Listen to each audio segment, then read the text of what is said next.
The problem with history जो NDA के तुम लोग फेस करते हो, काफ़ी जन स्किप करते हैं क्योंकि यार इतना वास्ट सब्जेक्ट है, क्यों पढ़े, क्या ही होगा उससे पढ़ के।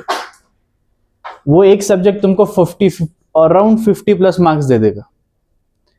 If you are struggling near 300 तो 350 तुमको ये क्रॉस करके लेके जाएगा।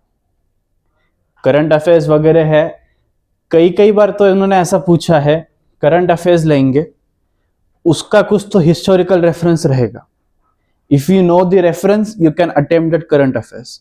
If you know the reference तुम लोग पॉलिटी और इकोनॉमिक्स क्वेश्चंस कर सकोगे। इकोनॉमिक्स का अभी तक उतना ट्रेंड तो है नहीं, एनडीए के लिए इकोनॉमिक्स उतना डिटेल में पूछा नहीं जाता है, शुक्र मनाओ। बट पॉलिटी और ज्योग्राफी में कुछ कुछ चीजें हैं जो हिस्टोरिकल रेफरेंस से आई जाती है। जितना मैं आपको हिस्ट्री पढ़ाऊंगा उसमें से 90% factual based question straightforward आ जाएगा। लेट्स से मैं बोलूं कि सुभाष चंद्र बोस जी ने हिंद आर्मी का जो कुछ फाउंडेशन था वो सिंगापुर में रखा। एक पीवाईक्यू है तुम्हारा स्ट्रेट फॉरवर्ड कि हिंद आर्मी का सुभाष चंद्र बोस ने कहां पे कौन से कंट्री में फाउंडेशन किया था या रखा था या शुरू किया था। Literally simple filling the blanks, जैसे एक वर्ड निकाल देंगे, उसके 4 ऑप्शन डाल देंगे and they will ask you to answer the question. इतना स्ट्रेट फॉरवर्ड हिस्ट्री आता है। सर्टेन क्वेश्चंस भी आएगा जो तुमको देख के लगेगा कि अरे यार ये तो मैं कभी पढ़ा ही नहीं हूं। उधर तुम्हारा मोरल डाउन मत करो। एक क्वेश्चन नहीं आ रहा है 150 में से तो कुछ भी नहीं आएगा, ये एटीट्यूड मत लेके जाओ एग्जाम में। Same goes with maths. मैं सिर्फ गैट का इसलिए बोल रहा हूं क्योंकि मैं उसकी रिगार्डिंग पढ़ा रहा हूं। बट पूरे 120 क्वेश्चंस में से अगर तुमको एक क्वेश्चन नहीं आ रहा है तो तुम पूरे 119 क्वेश्चंस को नहीं आ रहा बोल के छोड़ दोगे क्या? सेम हिस्ट्री में अगर तुमको हिस्ट्री वाला पार्ट नहीं आया, तुम बोल रहे हो नहीं सर मुझे जमता ही नहीं, मैं डरता हूं, मुझसे ये होता है वो होता है, हिस्ट्री छोड़ दिया। बट तुम्हारे में वो एक ये रहेगा कि नहीं नहीं यार हिस्ट्री दिखा तो मैं छोड़ रहा हूं। कई के क्वेश्चंस को तुम मिस इंटरप्रेट करोगे। फिर करंट अफेयर्स का क्वेश्चन रहेगा, तुम उसको हिस्ट्री पकड़ लोगे, छोड़ दोगे। पढ़ी हुई चीज को तुम छोड़ दोगे आराम से -4 और कितना 1.33 5 मार्क ऐसे छोड़ के जाओगे तुम। बिगर पिक्चर में 1 मार्क 4 मार्क 5 मार्क मायने नहीं रखता है, बट डिटेल्स मैटर करते हैं जब तुम मेरिट में आना चाहते हो। और ट्राई करो मेरिट का। एग्जाम पास करने के अगर एम करोगे तो पास भी नहीं होगा। ऑल इंडिया रैंक 1 का एम करोगे तो कहां जाके ऑल इंडिया रैंक 100 में आओगे, मुश्किल से, वो भी। तो एम ही करो मेरिट में आना है। मेरिट बोलता टॉप 100 टॉप 50, तब कहां से तुमसे पेपर क्लियर होगा। है तो नहीं सर मैं 350 ला लूंगा and I will be satisfied with it, नहीं। एम कर रहे हो 350 का ना, 300 भी नहीं आएगा, 280s में खेलोगे तुम। टोटल स्कोर बोल रहा हूं सिर्फ। मैथ्स में 150 प्लस स्कोर करना है, गैट में 300 प्लस स्कोर करना है। ये टारगेट करो एटलीस्ट अभी तो भी। जब तुम्हारे मॉक स्टार्ट होंगे तब फिर तुमको इंडिविजुअली टारगेट सेट करना पड़ेगा तुम्हारे परफॉर्मेंस को लेके। बट फिलहाल टारगेट यही रखो, 300 प्लस गैट में स्कोर करना है। Plus not 300 is the benchmark. इसके ऊपर ही जाना है, इसके नीचे नहीं आना है। और इधर 150 का बेंचमार्क है।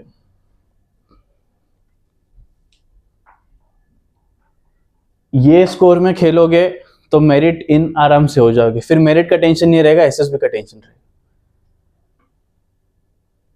फर्स्ट अटेम्प्ट को अभी कितना, 1 साल और पकड़ लो, 10, 12, 11 मंथ्स। सितंबर का है ना तुम्हारा first attempt. Ample amount of time है, but ample amount of syllabus है। तुम 11, 12 जितना कोई पढ़ रहा है साइंस का, उतना तुमको पूरा पढ़ना है 1 साल में। But level of difficulty change होता है, क्वेश्चन टाइप चेंज होता है। बात करूं हिस्ट्री का, तो अब सबको पता है हिस्ट्री एंशिएंट, मेडिवल, मॉडर्न 3 इसमें डिवाइडेड होता है। हम स्टार्ट करते हैं एंशिएंट से, मेडिवल पे आते हैं, मॉडर्न पे आते हैं। फिक्स्ड वेटेज ऐसा एज सच नहीं है।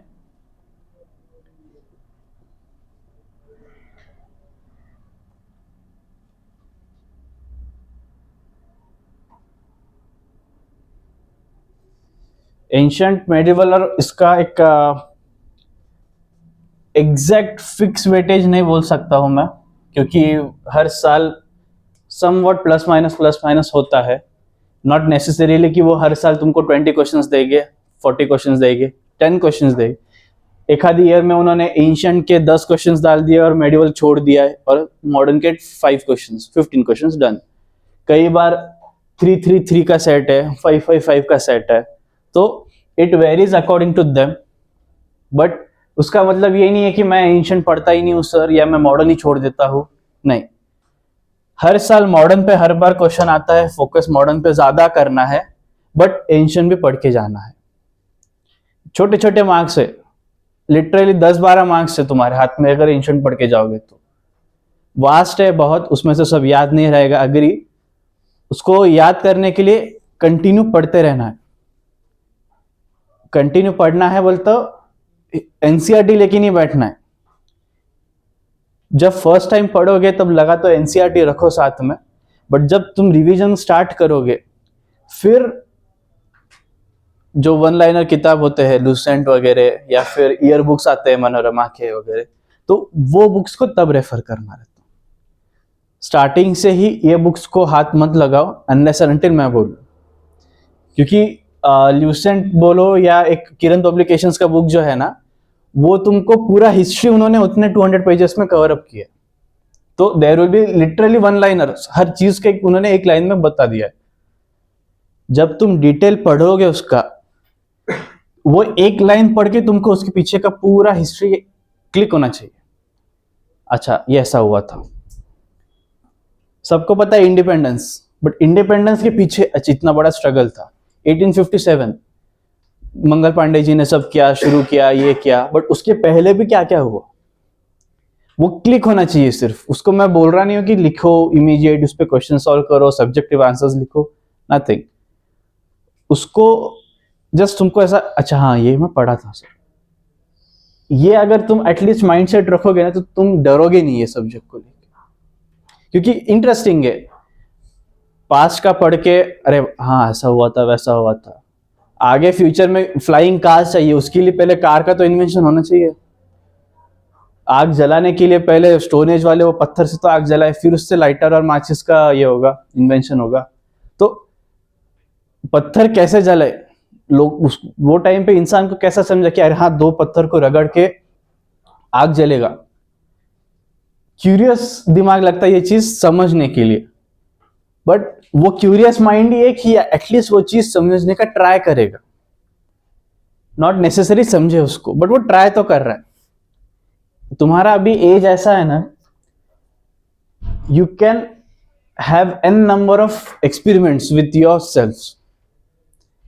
बहुत यंग हो, 18 प्लस भी नहीं हुए अभी तक, तो 11th-12th के साइड में तुम्हारे पास इतना टाइम होता है और इतना ऑप्शंस होता है ना एक्सपेरिमेंट करने को खुद पे, कि नहीं मेरे से दिन में पढ़ाई नहीं हो रही, मैं रात में करता हूँ, बेसिक एक्सपेरिमेंट है। मेरे से एक्सरसाइज सुबह नहीं होती, मैं शाम में करूंगा। मुझसे खाना ये खाया जाता है, ये नहीं खाया जाता। ये बेसिक एक्सपेरिमेंट्स तुम अभी कर सकते हो। Once you cross a certain age, तुमको वो चेंज करने में तकलीफ होगा। तो अभी टाइम है, हर टाइप के नुस्खे लगा लो। हिस्ट्री में डेट्स याद नहीं होता है, पीरियड याद रखो। 1700 के पीरियड में ये हुआ, बैटल ऑफ प्लासी 17 समथिंग था। बाद में 1857 का रिवोल्ट है, 57 याद नहीं आ रहा है तो, बट 1850 तो है ना, बस you have achieved your target. 1850 तो याद आया, अब 7 है, 8 है, 9 है, वो क्वेश्चन बताएगा। वहां पे तुमको ऑप्शंस हेल्प करेगा। अगर उन्होंने डेट स्पेसिफिक क्वेश्चन पूछ ही लिया, यूजुअली पूछेंगे नहीं वो, क्योंकि बहुत प्रिसाइज क्वेश्चन होता है वो, और वो चाहते तुम वो क्वेश्चन छोड़ो तो भी ऐसा पूछेंगे, बट इनकेस पूछ भी लिया तो तुमको एक तो ये याद आएगा कि हाँ ये पीरियड में कुछ तो हुआ है। ऑप्शन में तुम 57 देखोगे, 58 देखोगे, 60 देखोगे, 80 देखोगे, 2 ऑप्शन इलेदे एलिमेंट हो जाते हैं, 57 58 रहता है। थोड़ा तुम ब्रेनस्टॉर्मिंग करोगे, पास्ट की चीजों को ऐसा रोड मैप जैसे बनाओगे, तुमको हार्डली 1-1.5 मिनट लगेगा 57 निकालने में। हिस्ट्री का वही रहता है, हिस्ट्री तुम पिन पॉइंट नहीं याद रख सकते, इतना वास्ट डेटा है, तुम उसको पिन पॉइंट कितना याद रखोगे, वो फिर रट्टा मारना हो जाएगा। रट्टा मारने से तो कुछ नहीं होता है, स्पेशली एनडीए में तो कभी कुछ नहीं होता है। तो तुमको सिर्फ एक ऐसा सीधा क्या बोलते हैं उसको, एक टाइमलाइन बनाना, यहाँ पे एक इवेंट, ये इवेंट, ये इवेंट, उसके साथ ये हुआ, ये हुआ, ये हुआ, खत्म। लिटरली एक एक टाइमलाइन में तुम्हारा पूरा एंटायर एंशिएंट हिस्ट्री बैठ जाएगा, एंटायर मेडिवल बैठ जाएगा। उसके बाद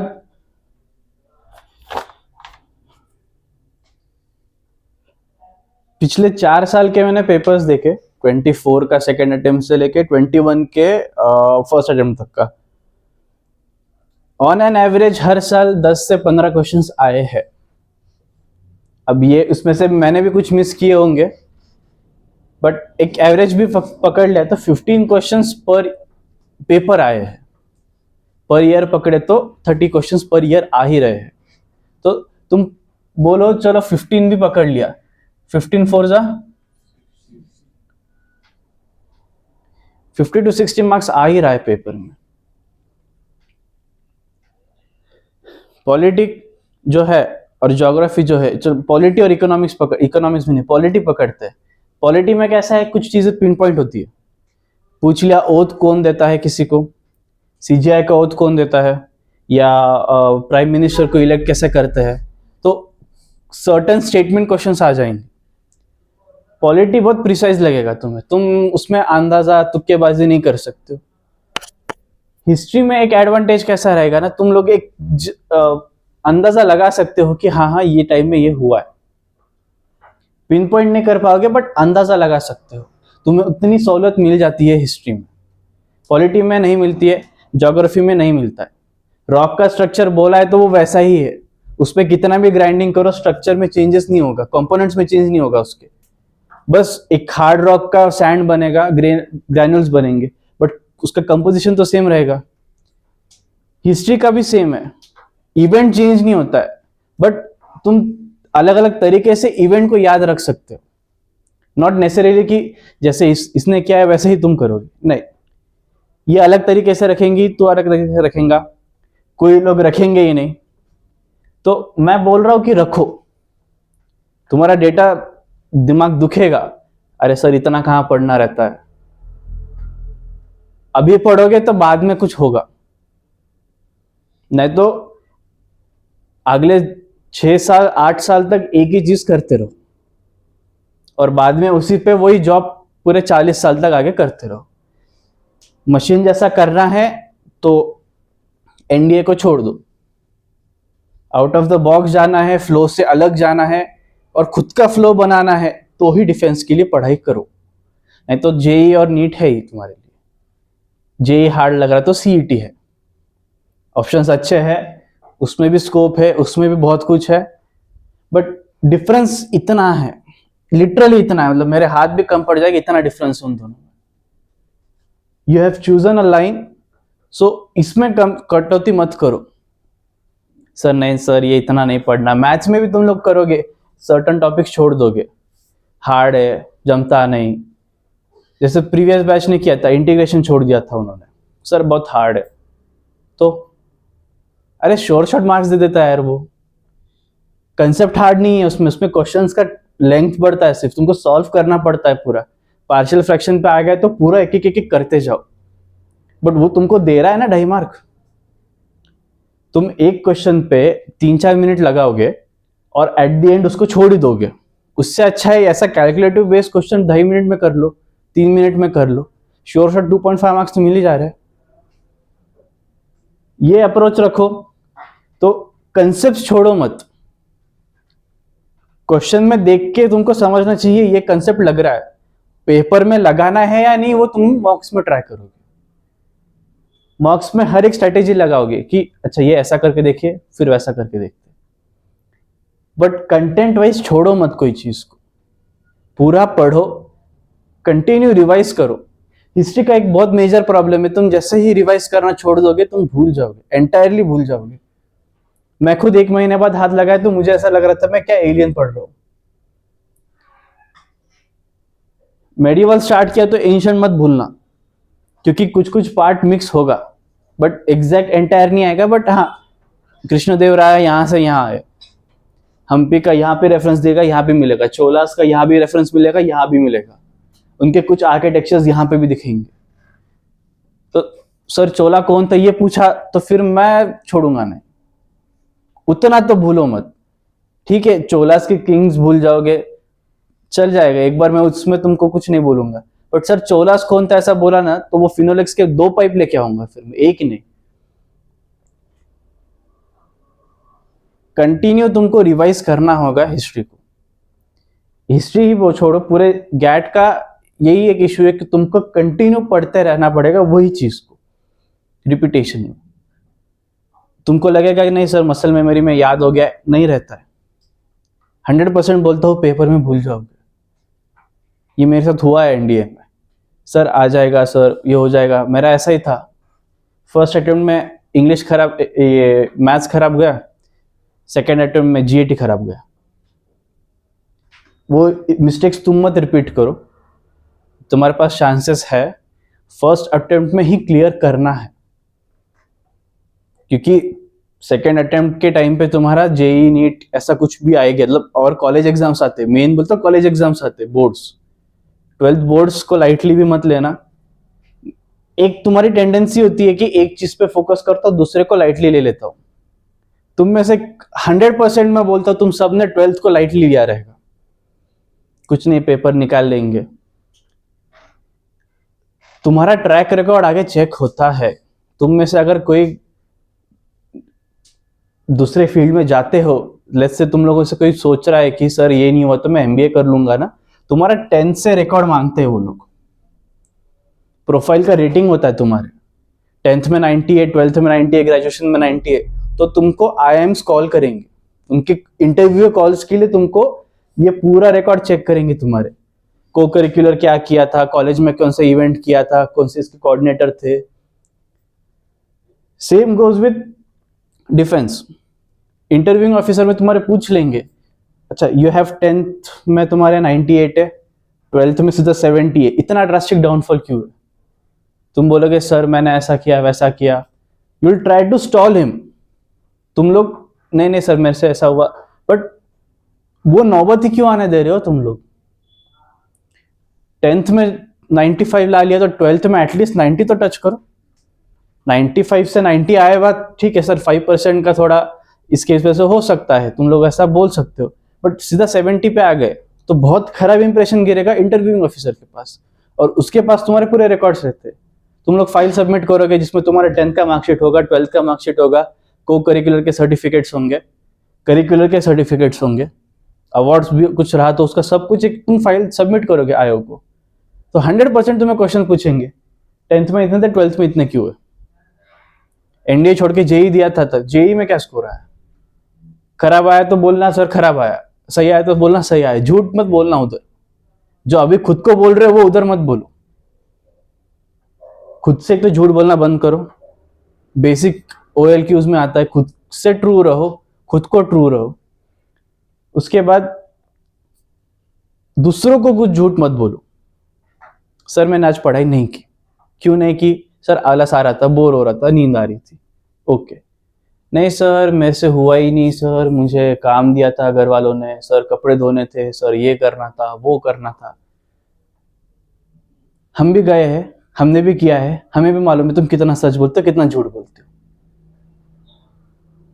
और वो तो ऑफिसर्स बैठे रहेंगे, वो तो और अलग लेवल के होते हैं, वो तो एक वर्ड से तुम्हारे पकड़ लेंगे तुम झूठ बोल रहे हो सच बोल रहे हो। So don't try to fool us, neither anyone else.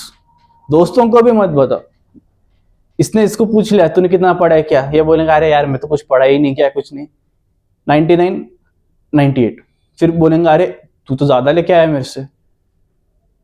तो ये झूठ तुम आपस में बोलते हो, क्योंकि तुम्हें सामने वाले को दिखाना नहीं है कि मैंने कितना किया है।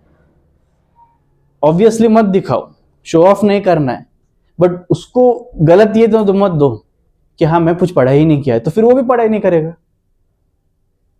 तुम्हारा दोस्त ही पढ़ाई नहीं कर रहा है, तुम सिर्फ पढ़ाई कर रहे हो, तो तुम क्या ही टीम लीडर बनोगे? तुम तुम्हारे दोस्तों को संभाल नहीं सकते, तुम बाद में बटालियन को क्या संभालोगे? तुम्हारे अंडर ऐसे लोग रहेंगे कि जिनका एटलीस्ट 20+ ईयर सर्विस होगा, तुम उनको क्या ऑर्डर दोगे अगर तुम अभी ही तुम्हारे कंपेनियन से ट्रस्ट नहीं बिल्ड कर सक रहे? तो अब ये चीजें तुम्हारे पर्सनालिटी को लेके हुआ, इस पे ज्यादा डिटेल्स में जाना नहीं चाहूंगा। Will get back to topic of history. जैसे मैं बोला कि 60 मार्क्स तक आ रहा है, मतलब एक हैंडफुल ऑफ अमाउंट ही है। आई एग्री कि तुम इंग्लिश जैसा 150 मार्क्स नहीं मिल रहा है हमें इसमें, बट ये श्योर शॉट है, इसमें से तुम नहीं करे तो भी 45+ आराम से ला सकते हो, आराम से। मतलब सिर्फ अटेम्प्ट करके आओ, नेगेटिव मतलब लेट्स से तुम्हारे 15 क्वेश्चन से 13 करके आओ, सिर्फ लगा तो 13 क्वेश्चंस करो, बट 13 के 13 अगर राइट आएगा फैक्चुअल क्वेश्चंस ना, एक्यूरेसी अच्छी है, एक भी रॉन्ग नहीं है, 2-3 ही रॉन्ग है, बहुत ज्यादा अच्छी एक्यूरेसी है इतनी। तो गैट में इंग्लिश में 65% अबव भी एक्यूरेसी रहती भी अच्छी मानी जाती है, क्योंकि वो लैंग्वेज सबका अलग अलग परसीव होता है, सबका एक अलग थिंकिंग लेवल होता है। मैथ्स में तुमको एक्यूरेसी अच्छा रखना पड़ता है 80-90% का, बट गैट और इंग्लिश मतलब जीएस वाले पार्ट में तुम थोड़ा कम एक्यूरेसी लाइक 70% तक एक्सपेक्ट कर सकते हो खुद से। टारगेट करो 90% का, तब कहाँ 70% तो भी रोते रोते अचीव होगा, इजीली नहीं होगा, तुम उसके लिए बहुत स्ट्रगल करना पड़ेगा। टारगेट ही रखोगे नहीं सर 10 कर रहे हो 5 करेक्ट लाने चाहिए, गए उधर ही गए तुम, तो फिर हार्डली 2 करेक्ट आएंगे, वो भी तुम्हारा नसीब अच्छा रहा तो, है तो छोड़ दो वो भी।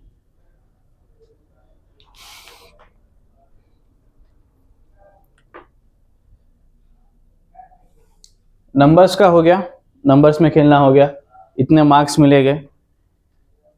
अभी सेल्फिश बनना है तो मार्क्स के लिए 50 मार्क्स मिल रहे हैं, बन जाओ सेल्फिश। सिर्फ 50 मार्क्स ही लग रहे हैं, बट 50 मार्क्स सिर्फ नहीं है, 50 मार्क्स है, ऐसा सोचो।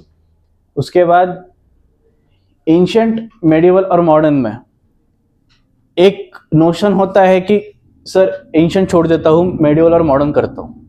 एंशिएंट का क्योंकि हार्डली एक आधा क्वेश्चन आएगा, वो भी बहुत टफ आ जाता है, तो फिर वो छोड़ ही देता हूँ, क्यों पढ़ूंगा उसके लिए। गलती से उन्होंने 4 एंशिएंट पूछ लिए और 4 मॉडर्न पूछ लिए, मेडिवल छोड़ दिया, तो सिर्फ 4 केस पे खेलोगे, उसमें से भी 2 गलत होंगे, ऐसा पकड़ के चल रहा हूं मैं। तो फिर क्या ही तुम पढ़ के जा रहे हो हिस्ट्री का। सर्टेन क्वेश्चंस आएंगे तीनों सेक्शंस में कि तुम कंप्लीट ब्लैंक हो जाओगे, वो देख के तुमको प्रोनाउंसिएशन ही नहीं करते आएगा वो नॉवेल्स का, बोलोगे अरे सर ये तो कभी देखा ही नहीं, कभी पढ़ा ही नहीं, ऐसा क्वेश्चन आ गया था पेपर में। ठीक है, बोनआउट क्वेश्चन आता है खराब, पेपर में उससे पैनिक नहीं होना है, ना उससे हिस्ट्री को गाली देना है या हिस्ट्री को सर हिस्ट्री खराब है, वो एक एटीट्यूड मत लाओ। क्योंकि मैंने हर बैच बोलो, मैंने हर एक बच्चे में देखा है कि सर मैं हिस्ट्री छोड़ता हूं, सीडीएस के लिए तो हर एक बंदा बोलता है हिस्ट्री क्यों पढ़ रहा भाई तू, श्योर शॉट 20-25 मार्क मिल जाते हैं भाई मुझे हिस्ट्री में, पॉलिटी और हिस्ट्री के बेस पे मेरा जीएस निकल जाएगा, तो फिर मैं क्यों रिस्क लूं बाकी के सब्जेक्ट्स के लिए। अब एक्चुअल में देखा जाए तो कंपोजिशन में एंशिएंट पे उतना ज्यादा फोकस नहीं होता है, ज्यादा तुमको मॉडर्न पे क्वेश्चंस आएगा, मेडिवल पे भी क्वाइट रेयरली आएगा। अब वो यूपीएससी के पैटर्न के हिसाब से चेंज होते रहेंगे, बट ज्यादा क्वेश्चंस तुम्हें मॉडर्न के देखने मिलेंगे। तो मॉडर्न तो डिटेल में जाएंगे हम लोग, एंशिएंट और मेडिवल में मैं डिटेल्स कम लूंगा, फैक्चुअल ज्यादा रहेंगे, डिटेल्स नहीं रहेंगे। मॉडर्न लिटरली ऐसा एक्सप्लेन कर करके तुमको सिखाऊंगा, जिससे बेसिक चीजें मॉडर्न की छोटे छोटे पॉइंट्स तुमको याद रहेंगे। एंशिएंट में एक ओवरऑल हम लोग व्यू लेंगे, जैसे एकदम स्टार्टिंग में स्टोन एज का होगा, ब्रीफ पार्ट होगा स्टोन एज, स्टोन एज से हम लोग जाएंगे हड़प्पा पे, इंडस वैली पे,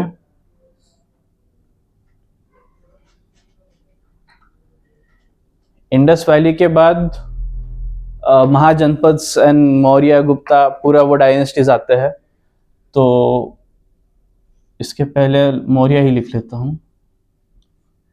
मौर्यस, गुप्तास, इनके बीच में बुद्धिज्म, सिखिज्म ये आता भी है। बुद्धिज्म, जैनिज्म, भक्ति मूवमेंट, सूफी मूवमेंट्स ये भी आएगा। गुप्ता उसके बाद ये एक्चुअली गुप्ता के बाद जो पार्ट आता है वो जैसा कंक्लूजन काइंड ऑफ बोल सकते हो आप लोग कि बेसिक साउथ इंडिया का इसमें चोलास पांड्यास का एक पार्ट आता है, ट्राइपार्टाइट स्ट्रगल बोलते हैं उससे।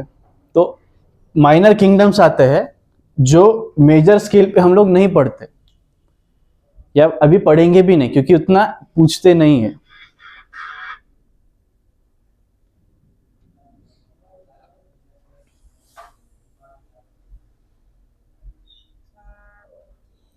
उतना डिटेल में हम लोग जाएंगे नहीं क्योंकि पूछते नहीं है, वो यूपीएससी के लिए बहुत डिटेल में जाते हैं हम लोग।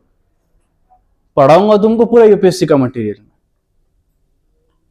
इतना बड़ा पढ़ाऊंगा, उसमें से इतने से पे ही क्वेश्चंस आने वाले हैं, बट उसके लिए उतना पढ़ना है। There is no shortcut and option for you in it. ना ही तुम्हारे पास ऑप्शन है क्लास ड्रॉप आउट करने का, झक मार के पढ़ो सब लोग।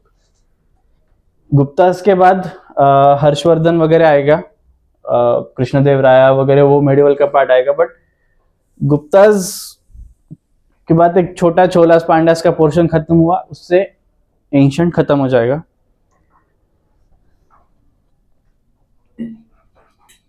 मेडिवल, उसके बाद मेडिवल स्टार्ट होगा। तो मेडिवल का ही स्टार्टिंग हर्षवर्धन से होगा।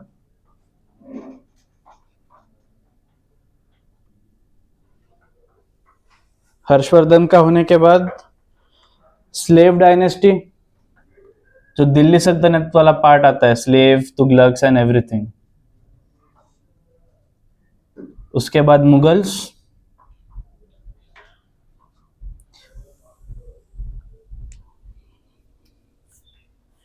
लेटर मुगल्स, इसका कंटिन्यूशन होता है फिर आगे लेटर मुगल्स।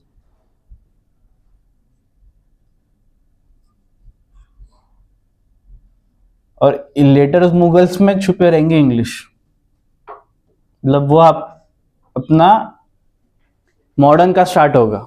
क्योंकि लेटर मुगल्स इसलिए पढ़ना है क्योंकि इसमें से छुप के आए थे इंग्लिश, लिटरली छुप के आए। जैसे तुम बोल सकते हो कि वो लोग वीक मुगल रूलर्स के किंगडम्स में, उनके दरबार्स में जाके उन्होंने कंसेशंस लिया, शुरुआत किया ट्रेड कंपनी से, धीरे धीरे कॉन्कर करते गए, स्लोली सब्सिडरी अलायंस जैसे कई कई क्या बोलते हैं उसे, स्कीम्स लाके उन्होंने प्रिंसली स्टेट्स को ऑक्यूपाई करके दे कॉन्कर्ड एंटायर इंडिया।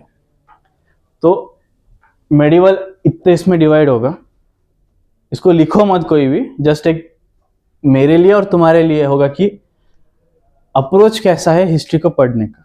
मैं जो जितना लिख रहा हूं ना, ये एक्चुअल में सम अप करता है पूरा पार्ट को। अब मैंने खुद ने इतने पार्ट में सम अप किया है, तो तुम लोग तो और मेरे से शॉर्टकट मार सकते हो। मेडिवल हुआ, लेटर मुगल्स से इंग्लिश का इंट्रोडक्शन होगा, और उसी के साथ साथ कुछ चीजें पैरेलल भी चलेंगी। एंशिएंट के पैरेलल कुछ चीजें चलेगी, मेडिवल के पैरेलल। मेडिवल के पैरेलल लाइक जो एंड वाले पार्ट में होता है, जो फॉरेनर्स आए थे इंडिया में,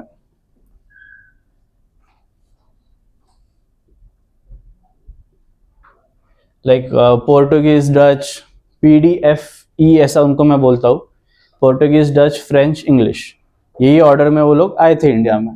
तो उनका इंडिया में आना ये साइड बाय साइड चलेगा। दो मुगल्स के टाइम पे इंग्लिश आए, लेटर मुगल्स के, उनके पहले ही पोर्तुगीज और डच आ चुके थे। 1690s के around he Vasco the gamma ने एक ट्रेड रूट का, सी रूट का ये किया था, इन्वेंशन किया था, सी के तरफ से इंडिया के लिए आने वाला रूट का इन्वेंशन। तो वो 17th सेंचुरी में हुआ है। जबकि अगर दिल्ली सल्तनत भी वो टाइम पे उतना प्रोमिनेंट खत्म हुआ था, मुगल्स का स्टार्टिंग था वो सिर्फ 1500 तक तो दिल्ली सल्तनत चला। 1520 का ये है, बाबर का डेथ हुआ है। तो 1515 का बैटल ऑफ पानीपत है फर्स्ट वाला, जहां से मुगल्स का इंट्रोडक्शन हुआ है। तो उसके वो पीरियड में तो ज्यादा नहीं था, जो कुछ था वो अफगान साइड से ट्रेडिंग रूट्स थे। बट 16 सेंचुरी में 17 सेंचुरी में आते आते पोर्तुगीज आए ईस्ट को वेस्टर्न कोस्ट पे, ईस्टर्न कोस्ट पे गए डच, फ्रेंच। क्योंकि इंडिया के ये साइड पे अगर एक इंग्लिश टेरिटरी आ गई, अगर यहाँ पे पोर्तुगीज आए तो वो बोलेंगे ये हमारा एरिया है, तुम लोग आ नहीं सकते हो ट्रेड के लिए। तो फिर रूट बसता है, तो वो ऐसे आ गए। यहाँ पे फिर डच और फ्रेंच आए, इसलिए पौंडीचेरी जो है वो फ्रेंच वाला बोला जाता है, क्योंकि पौंडीचेरी उनका कैपिटल था। जब वो इंग्लिश से ब्रूटली हारे तो उनको पौंडीचेरी पे रेस्ट्रिक्ट कर दिया था इंग्लिश ने। तो ये चीजें साइमल्टेनियसली हुए ये पार्ट के, उनके इन्वेजन्स, उनके वॉर्स, बैटल्स, जिससे स्लोली स्लोली इंग्लिश ने इनको भी हराया, इंडियंस को भी हराया, और उससे फिर मॉडर्न इंडिया स्टार्ट हो जाता है। तो मॉडर्न में एकदम स्टार्टिंग से देखे तो इंग्लिश का कैसा ट्रेड सेटअप था, उन्होंने क्या क्या स्टार्ट किया, कैसा स्टार्ट किया। उसके बाद मेजर एक पॉइंट याद रखना है तो फिर वो 1857 का रिवोल्ट रखो, events leading to 1857, events after 1857। फिर क्योंकि 1857 का रिवोल्ट या फर्स्ट वॉर ऑफ इंडिपेंडेंस जैसे वीडी सावरकर जी ने बोला है, तो उसको ये लोग एक रिवोल्ट ही मानते थे English. But it was a breakthrough और turning point in Indian history, क्योंकि तब लोगों को रियलाइज हुआ we can mobilise against British, और हम उनको एक अच्छा खासा जवाब दे सकते हैं। वो नेशनलिज्म का फीलिंग आया 1857 में। तो उसके बाद बहुत सारे समाज का ये हुआ, फॉर्मेशन हुआ, आर्य समाज, ब्रह्म समाज, सत्यशोधक समाज। लोगों को उन्होंने एक साथ लाया, आइडिया सर्कुलेट हुआ, नेशनलिज्म का फीलिंग जनरेट हुआ सब तरफ। वो स्टार्ट हुआ 1857 के बाद से। फिर 1890 के अराउंड कांग्रेस का फॉर्मेशन, कांग्रेस के बाद 19 में उनके सेशंस प्रेसिडेंसी को लेके, फिर उनके स्प्लिट्स, खिलाफत मूवमेंट। उसके बाद आते आते 1830 तक जब आ जाएंगे, इसके बाद से 1830 तक, 1930 तक, तो 26 जनवरी 1930 वाज द डे जब इंडिया को इंडिपेंडेंस डिक्लेयर करेंगे, ऐसा हमने मान लिया था। कई कई बार आपको क्वेश्चन पड़ता रहेगा कि 26 जनवरी को ही हम लोग रिपब्लिक डे क्यों मनाते हैं। Constitution was made in November 1959, but why it was like 2-3 month क्यों रुके उसको इम्प्लीमेंट करने को। तो उसका रीजन यही है कि 26 जनवरी 1930 को इंडिया इंडिपेंडेंस डे मनाएंगे, ऐसा एक नोशन तब क्रिएट हुआ था। फुली इंडिपेंडेंस नहीं मिला, बट वो डेट का वो सिग्निफिकेंट है, तो उसको ऑनर करने के लिए उसको हमने रिपब्लिक डे में कन्वर्ट किया और कॉन्स्टिट्यूशन जैसे इंपॉर्टेंट चीज को इंप्लीमेंट किया। 1930 गवर्नमेंट ऑफ इंडिया एक्ट्स आएंगे सारे। उसके बाद 1947, इसके बीच में वर्ल्ड वॉर भी होगा, बट इंडियन हिस्ट्री एकदम डिटेल में होगा। बेसिक कुछ कुछ लगा तो मैं आप लोगों को मॉडर्न हिस्ट्री का या वर्ल्ड हिस्ट्री का बताऊंगा। जैसे एक क्वेश्चन देखा था रीन ऑफ टेरर का, सबने सुना रहेगा। रीन ऑफ टेरर किस किसने सुना है यहाँ पे? सीबीएसई वाले है कि तुम? इसलिए रीन ऑफ टेरर का एक 9th या 10th में चैप्टर था अपने को, फ्रेंच रेवोल्यूशन। वो फ्रेंच रेवोल्यूशन का पार्ट है। इट इज कंटेम्पररी टू 1700, मतलब 18th सेंचुरी के टाइम पे फ्रेंच रेवोल्यूशन। तो उस पे तुम्हें 1 और क्वेश्चंस दिखेंगे, वर्ल्ड हिस्ट्री के 1 और क्वेश्चंस तुमको दिखेंगे हर पेपर में बोलो। उसकी रिगार्डिंग मैं तुमको एक ब्रीफ आइडिया देते रहूंगा। मैं वर्ल्ड हिस्ट्री पूरा उसमें ये नहीं लेने वाला, सिखाऊंगा नहीं पूरा, क्योंकि वो it's a different, entirely different ball game. Our UPSC sticks to more of Indian history, 1 और क्वेश्चन ऑफ नेशनल और world history comes into it. ये चीजें तुम्हें पढ़नी है। तो ल्यूसेंट बोल के एक बुक है, सबको पता है कैसा दिखता है होपफुली। ल्यूसेंट वन लाइनर के लिए बहुत अच्छा है। डिटेल्स में जाना है तो सीधा एनसीईआरटी लो, 11th-12th का एनसीईआरटी, थीम्स ऑफ इंडिया बोलते हैं उसे। डिटेल में जाना है तो वो लो, बट जो रिवीजन वाला पार्ट स्टार्ट होगा ना, वो ल्यूसेंट में से पढ़ना है सिर्फ। तुम्हारे नोट्स ल्यूसेंट के तुमको, अरे हाँ ये ऐसा है, तुम लोग सीधा क्लिक कर पाओगे, लिंक उसको कर पाओगे। कुछ कुछ चीजें मैं बोलूंगा ल्यूसेंट में से ही पढ़ लो। जैसे स्टोन एज में कई साइट्स है, ये साइट पे ये मिला है, वो साइट पे वो मिला है, डिटेल में नहीं, उसको एक बस गो थ्रू कर लेना। ये चीजें मैं तुमको जैसे मोमेंट होगा तो बता दूंगा। 1947 would be the last part, उसके आगे हम लोग कुछ नहीं पढ़ेंगे। जो पोस्ट इंडिपेंडेंस है, साइनो वॉर तक का बोलो या कोई भी पार्ट बोलो ना, तो वो इंडियन हिस्ट्री में लोग पूछते नहीं है। जस्ट 5 ईयर प्लान वाली चीजें आती है।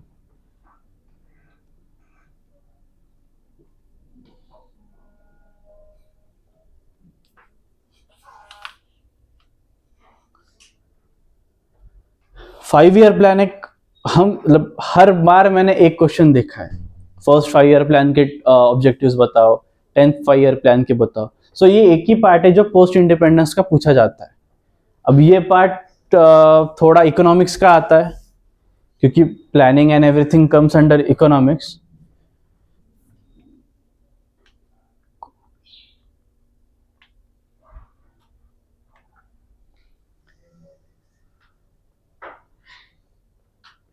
पोस्ट इंडिपेंडेंस का ये थोड़ा पार्ट इकोनॉमिक्स बोलो या एक जनरल पार्ट आता है एक्चुअली।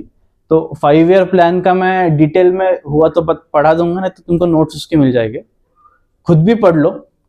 क्योंकि हर साल हर पेपर में एक 5 ईयर प्लान पे क्वेश्चन है, हर बार है।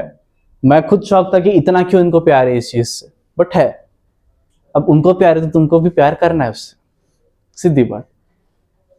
इसको बाद में क्या किया था, 2014 में 5 ईयर प्लान को बंद करके क्या किया है? कुछ नहीं, ब्लैंक।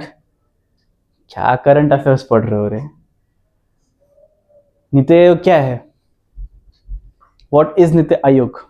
बताओ। ओके, फुल फॉर्म नहीं पूछा है मैंने, उसका फंक्शन पूछा है। फुल फॉर्म जान के मैं क्या करूं? थिंकिंग बॉडी है वो। उनके पास लॉज बनाने का पावर नहीं है, लॉज इंप्लीमेंट करने का पावर नहीं है, डिफेंड करने का भी पावर नहीं है। थिंक टैंक है वो इंडियन गवर्नमेंट का। हर लॉ के लिए, हर स्कीम के लिए उनका एक पर्सपेक्टिव रहेगा, उनका ओपिनियन मैटर करेगा, एंड उनके ओपिनियंस पे ही पूरे आगे की स्कीम्स बनेंगी।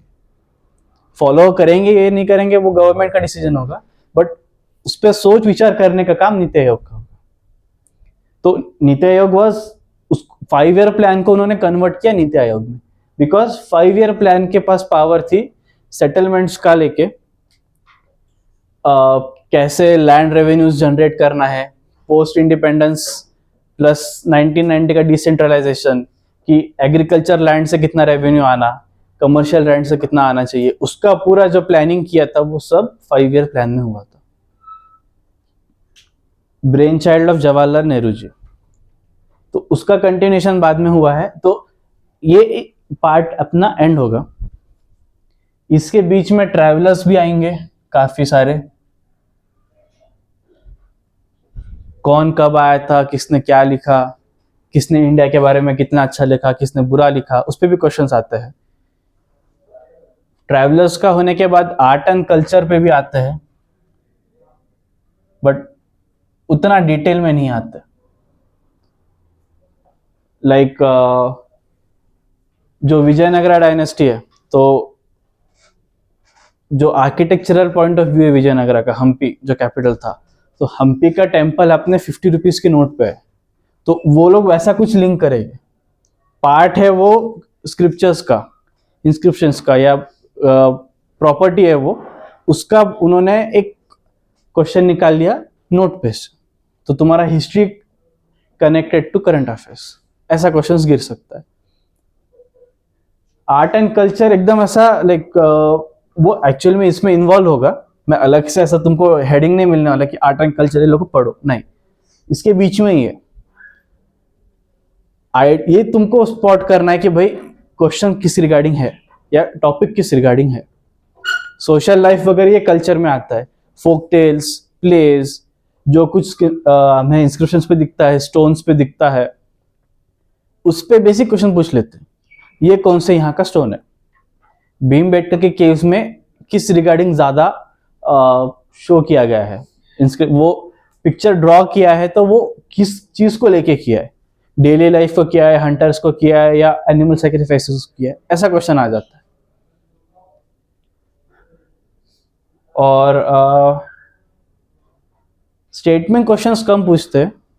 लाइक सीडीएस में एक इनका टर्म होता है हर बार कि वो कोई एक 1930 का एक्ट लेंगे और उसके प्रोविजंस लिस्ट आउट करेंगे और पूछेंगे कि कितने करेक्ट है, क्या क्या इनमें से प्रोविजंस थे 1930 के एक्ट के। से एनडीए में वन आउट क्वेश्चन दिखेगा, बट चांसेस बहुत कम है। Be prepare for this type of questions, वो सिर्फ मॉडर्न के लिए आएगा, बाकी इसमें तुमको एक हाथ दिखेगा, ये नॉवेल किसने लिखा है, ये पोएट्री का किसने कंपाइल किया है, बट ऐसा एक्ट के प्रोविजंस या कोई ऑर्डर के प्रोविजंस पूछना करेक्ट है या रॉन्ग है बहुत रेयरली दिखेगा, बट दिखेगा।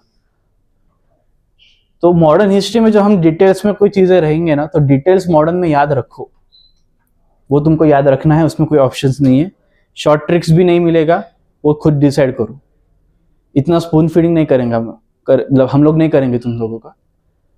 चीजें याद कैसे रखनी है उसको एक बताऊंगा मैं, इंप्लीमेंट वो तुम्हारे हाथ में। मैं तुमको ऐसा पूरा एक रोड मैप नहीं लिख के दूंगा कि अच्छा ये ईयर है इसको ऐसा लिखो उसको वैसा लिखो, नहीं, बताऊंगा इसको ऐसा लिख सकते हो, बेटर ट्रिक है, इंप्लीमेंट करो, आके बताओ मुझे, नहीं है इन्वेंट करो, क्योंकि टाइम है, एक महीने में एग्जाम नहीं है, एक साल में एग्जाम है।